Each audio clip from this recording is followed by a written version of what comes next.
All good? Okay, so Limestone Coast Police are supporting a national firearms amnesty, which is being promoted by Crime Stoppers in its entirety. So it's a national drive we've got at the moment for an amnesty in relation to handing in unregistered firearms or unlicensed firearms. So our main drive is obviously it's a community safety focused operation at this stage, and the main focus or the main aim behind it is to reduce the number of firearms that are liable to fall into the hands of criminals or just be misused in the community. So as we know, we've got several 100,000 long arms and you know, several thousand handguns that are out and about in the community, and we understand for a variety of reasons that these firearms can end up with people who aren't necessarily licensed, or that the firearms themselves may be of an age that they're not registered. So this amnesty specifically applies to people, and we're certainly appealing to people that live within the Limestone Coast that have got firearms that may belong to a deceased family member or have just made their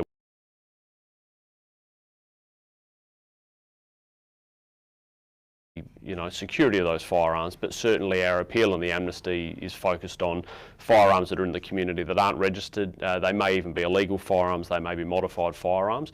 What we're appealing for is for people to hand those into a police station or a licensed firearms dealer if they don't necessarily want to deal with the police in relation to the firearm. But as part of the amnesty, what we want to let people know is that they can hand those firearms into police or a licensed firearms dealer without any repercussion of any penalty in relation to possession of that firearm, so long as it's in possession for the purpose of the surrender.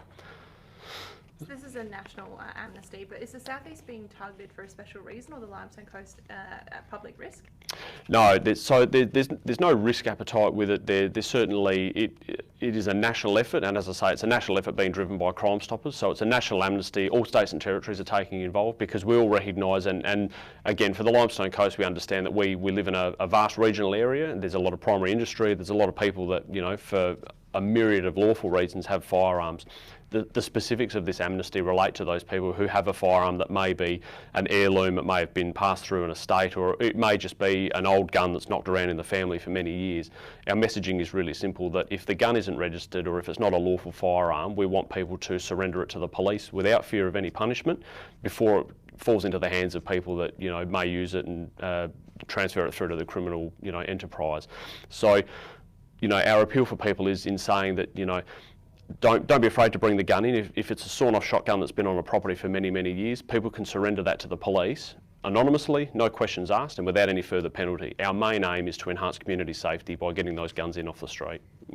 Superintendent Hill, how exactly do people bring in those guns? I mean, do they literally just walk them into the police station? Is there any risk of them doing that?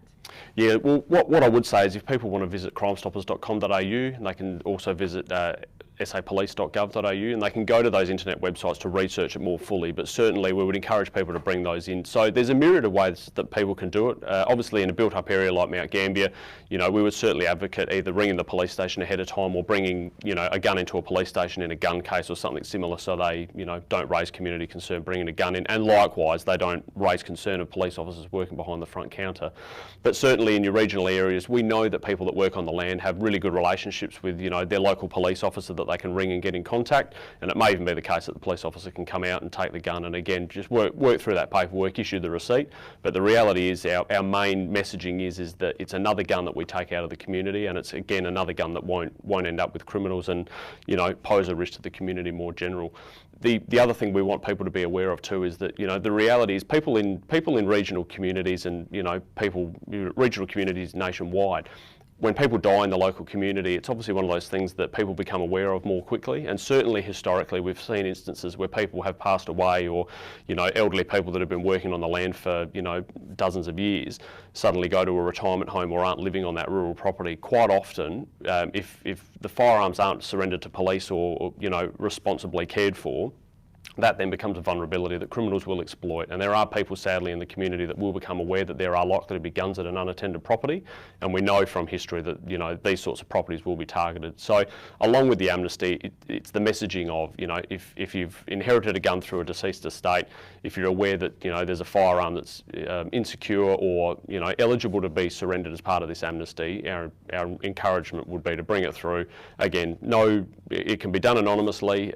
We realise that there are people people that may be in possession of a gun that just rubs against the grain to bring it into a police station. It may be a sawn-off gun with, you know, a duct tape handle that's been used as a farm tool for many years, but again, it falls within the ambit of what we're looking for. It's a gun that's not registered, or it's an illegal firearm, so it can't be registered.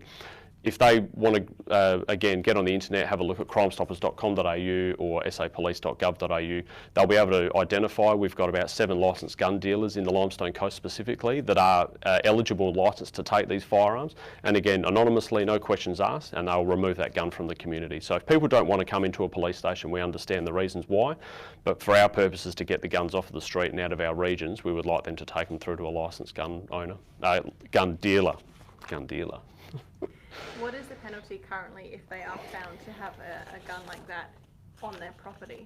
That's an exceptionally good question. So, look, the reality is, as I say, there's no penalty involved for the purposes of the amnesty. So if somebody's in, you know, if you've got someone that doesn't have a gun licence that has a gun that's eligible for surrender under this amnesty, they can bring it into the police station and they won't face a penalty for possessing the firearm for the purpose of that surrender. If the police have to go to an address for some reason, or if they undertake an order under the Firearms Act that we do all the time, we are forever going onto properties to make sure that people are storing guns securely under the Firearms Code of Practice. If we find someone with an unregistered gun, then there's about a 35, I'll start it again. Yeah. So the penalties, if someone's found in possession of one of these firearms that again is unregistered or an illegal firearm, serious firearms offences can attract, you know, a prison sentence, a criminal record, and obviously a significant fine. People that are in possession of an unlicensed or an unregistered firearm face about 7 years in prison and or a $35,000 fine. So what we're saying is people can bring those things to a licensed firearms dealer or the police without any fear of any repercussion or any penalty. But the reality is if police has to go to their property for something and we find an unregistered or an unlicensed firearm, then people are going to be eligible for a criminal charge at the end of the day. The same thing applies. We recently had our gel blaster amnesty and people had the chance to bring in their gel blasters as part of the amnesty. The same thing applies. If we find a gel blaster on a property, then the normal possession type offences apply to that as well. So as part of our amnesty, along with talking about unregistered firearms, gel blasters obviously feature as part of those eligible firearms. What we would ask people though is to bring in the gel blaster itself, things like gel blaster batteries and other parts and components that can be interchanged between different bits and pieces like O-rings and things like that we're not interested in seizing and we don't necessarily need, but certainly the firing component is what we're after.